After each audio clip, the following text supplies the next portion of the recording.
이재명, 공직선거법은 빙산의 일각이다. 진짜 심판은 지금부터. 이재명 더불어민주당 대표가 공직선거법 위반 항소심에서 무죄를 선고받으며 또 한 번 법망을 피해갔습니다. 2018년 경기지사 선거와 2022년 대선 당시 불거졌던 허위사실 공표 혐의는 1심에서 유죄였으나 항소심에서 무죄로 뒤집혔습니다. 이에 따라 이 대표는 피선거권을 유지하게 되었고 정치적 생명줄을 다시 이어갔습니다. 하지만 이번 무죄 판결은 결코 무죄 입증이 아닙니다. 본질은 거짓말을 하지 않았다가 아니라 거짓말은 했지만 법적으로는 처벌하기 어렵다는 것입니다. 이 대표가 법적으로 면책됐다고 해서 도덕적 책임까지 면책되는 것은 아닙니다.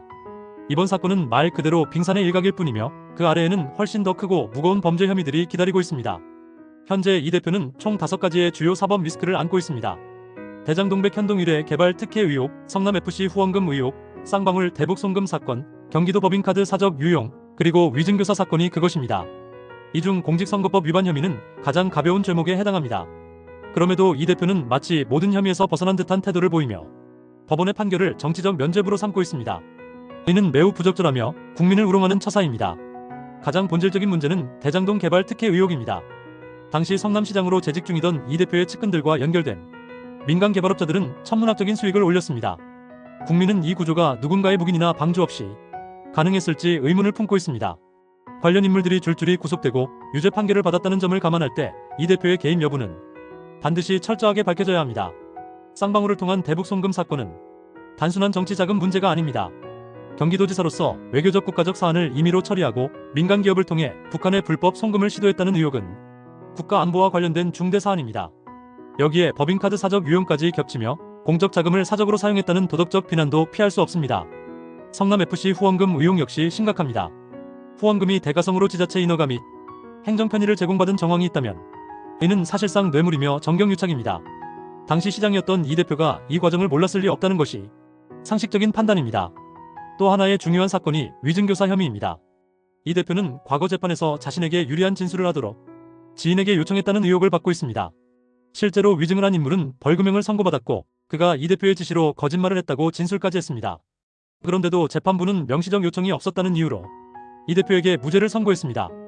위증은 유죄인데 위증을 교사한 자는 무죄라는 사법부의 판단은 납득하기 어렵습니다. 이러한 판단들이 반복되면서 사법부에 대한 국민의 신뢰는 무너지고 있습니다. 법 앞에서 모든 국민이 평등해야 한다는 원칙이 정치인 앞에서는 무력화되는 현실에 국민은 분노하고 있습니다.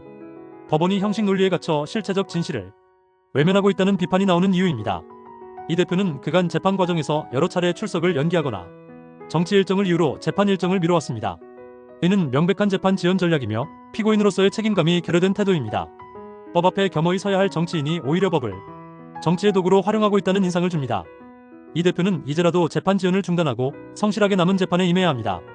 공직선거법 위반은 말 그대로 서막에 불과했습니다. 대장동, 백현동, 성남FC, 쌍방울 대북 송금, 위증교사 사건 등은 정치 생명을 단절시킬 수 있는 중대한 사안입니다. 이러한 혐의들에 대해 이 대표가 다시 법망을 피해가려 한다면 법의 정의는 물론 국민의 분노도 외면하게 되는 것입니다. 대법원은 지금 국민이 지켜보고 있다는 점을 인식해야 합니다. 형식적 판결이 아닌 실질적 정의를 실현해야 하며 정치적 고려 없이 헌법과 양심에 따라 판단해야 합니다. 이 대표는 더 이상 무죄 선고라는 방패 뒤에 숨지 말고 국민 앞에 거짓말에 대한 사과와 반성을 해야 합니다. 그것이 정치인의 최소한의 도리이며 국가를 위하는 길입니다. 국민은 기억하고 있습니다. 이 대표가 김문기를 몰랐다고 말했지만 수많은 정황은 그와의 관계를 증명하고 있습니다. 사진, 출장, 내부 보고 등은 명확한 사실이며 그 모든 것들을 부정했던 그의 말은 거짓말이었습니다. 법이 그 거짓말을 처벌하지 못했을지언정 국민은 그 거짓말을 용서하지 않았습니다. 정치인은 사법의 판단을 넘어서 국민의 도덕적 평가를 받아야 합니다. 법이 정리하지 못한 정의는 국민이 선거를 통해 바로잡을 것입니다.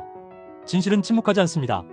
이재명 대표가 아무리 정략적으로 무죄를 주장하고 법을 피하려 해도 국민은 그의 말과 행동, 그 이면의 진실을 기억할 것입니다. 정치란 결국 책임입니다.